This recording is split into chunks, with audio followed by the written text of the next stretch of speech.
Generational amnesia. ഈ video ഇപ്പോൾ കാണുന്ന നിങ്ങളിൽ എത്ര പേർക്ക് ഒരു 10 വർഷം മുൻപുള്ള നിങ്ങളുടെ ജീവിത സാഹചര്യത്തെ പറ്റി കൃത്യമായി ഓർമ്മയുണ്ട്?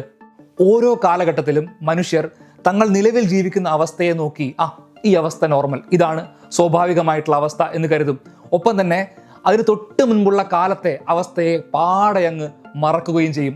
ഈ സോഷ്യൽ സൈക്കോളജിയെയാണ് ജനറേഷണൽ അംനേഷ്യ എന്ന വാക്കുകൊണ്ട് അർത്ഥമാക്കുന്നത്. പുതിയൊരു വീഡിയോയിലേക്ക് എല്ലാവർക്കും സ്വാഗതം.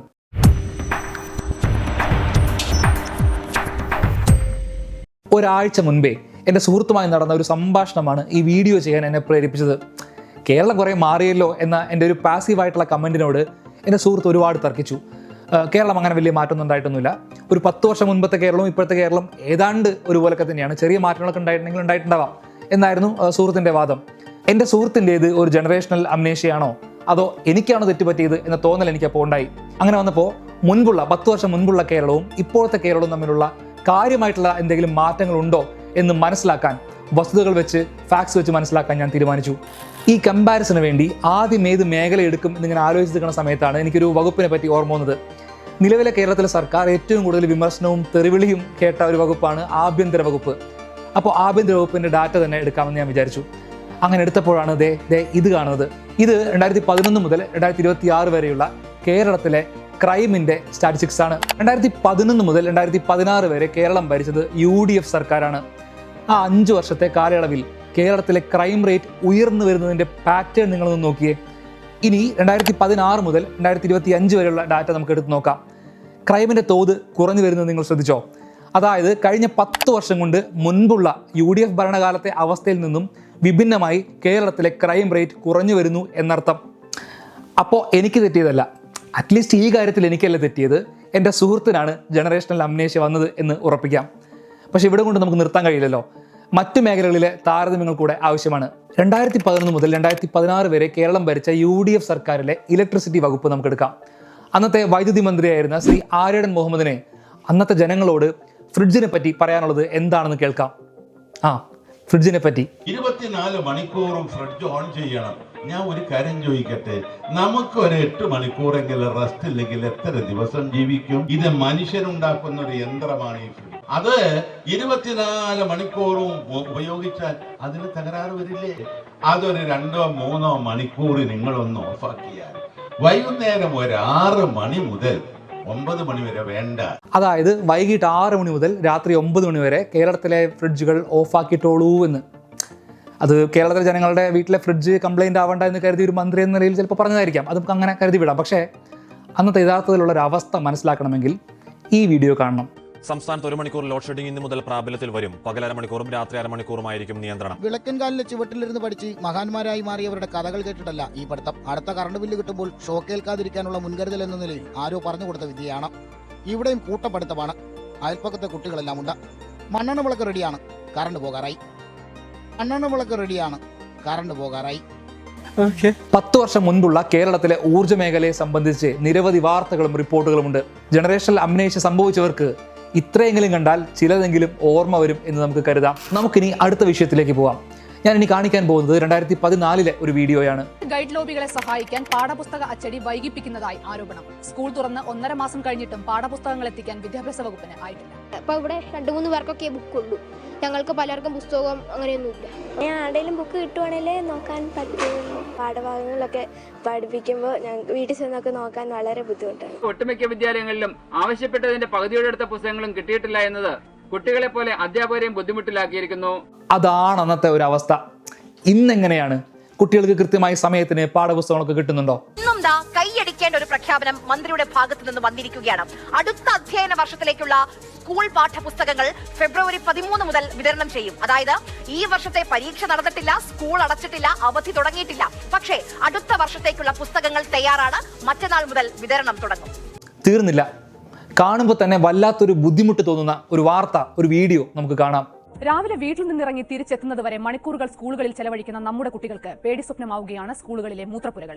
വൃത്തിയില്ലാത്ത മൂത്രപ്പുരകളും കുടിക്കാൻ ശുദ്ധമായ വെള്ളം കിട്ടാത്തതും കുട്ടികളിൽ ഉണ്ടാക്കുന്ന ഗുരുതരമായ ശാരീരിക മാനസിക പ്രശ്നങ്ങളാണ്. മൂത്രമൊഴിക്കാൻ മുട്ടിയിരുന്നാലും നമ്മൾ പോകില്ല, കാരണം വൃത്തിയില്ല ഇവിടെയാണ്. അതുകൊണ്ട് നമ്മൾ മുട്ടിയിരുന്നാലും വീട്ടിൽ പോയേ നമ്മൾ. ഈ ദുരിതം പെൺകുട്ടികളിൽ മാത്രം ഒതുങ്ങുന്നില്ല. അധിക കാലമായിട്ടില്ല. 2014 ഒരു വാർത്തയാണ് ഞാനിപ്പോൾ കാണിച്ചത്. എത്ര തന്നെ മൂത്രശങ്ക വന്നാലും ടോയ്ലറ്റിന്റെ അവസ്ഥ ആലോചിച്ച് കുട്ടികൾ മൂത്രമൊഴിക്കാൻ പോകാതിരിക്കുന്ന ഒരു അവസ്ഥയായിരുന്നു മിക്ക ഗവൺമെന്റ് സ്കൂളുകളിലും അന്നുണ്ടായിരുന്നത്. കൂടുതൽ വിശദീകരണങ്ങളിലേക്കും റിപ്പോർട്ടുകളിലേക്കും ഞാനിപ്പോൾ കടക്കുന്നില്ല. ഡിജിറ്റലൈസ്ഡ് ആയ ക്ലാസ് മുറികളും നല്ല ടോയ്ലറ്റുകളും ലൈബ്രറികളും അങ്ങനെ ആകെ മൊത്തത്തിൽ കേരളത്തിലെ സ്കൂളുകളും വിദ്യാഭ്യാസ ചുറ്റുപാടും കഴിഞ്ഞ 10 വർഷം കൊണ്ട് ആകെ മാറി എന്നതാണ് യാഥാർത്ഥ്യം. അധികം ആരും ചർച്ച ചെയ്യാത്ത ഒരു മേഖലയെ പറ്റിയാണ് നമ്മൾ ഇനി പരിശോധിക്കാൻ പോകുന്നത്.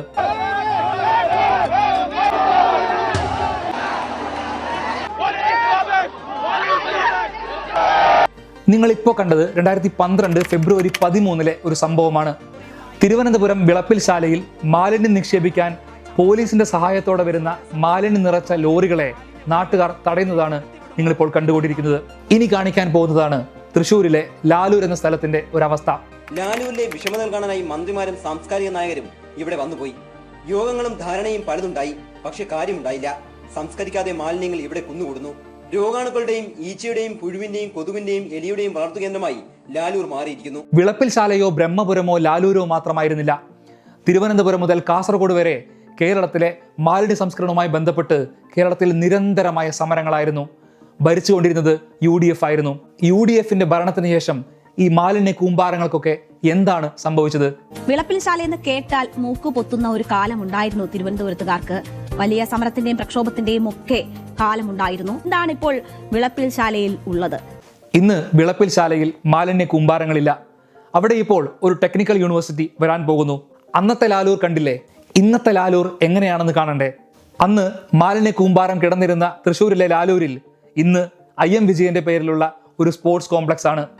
മാലിന്യം മൂലമുള്ള പകർച്ചവ്യാധിയിൽ നിന്ന്, അഴുക്കുചാൽ സമാനമായ ജീവിത സാഹചര്യങ്ങളിൽ നിന്ന് ഒരു നാടിനെയാകെ മാറ്റി അതിന് മറ്റൊരു മുഖം നൽകുക എന്നത് ജനങ്ങളെ പ്രയോറിറ്റൈസ് ചെയ്യുന്ന ഒരു ക്രിയാത്മകമായ സർക്കാരിന്റെ നേട്ടമാണെന്ന്, നാടിനാകെ വരുത്തുന്ന മാറ്റമാണെന്ന് പറയാതിരിക്കാനാവില്ല.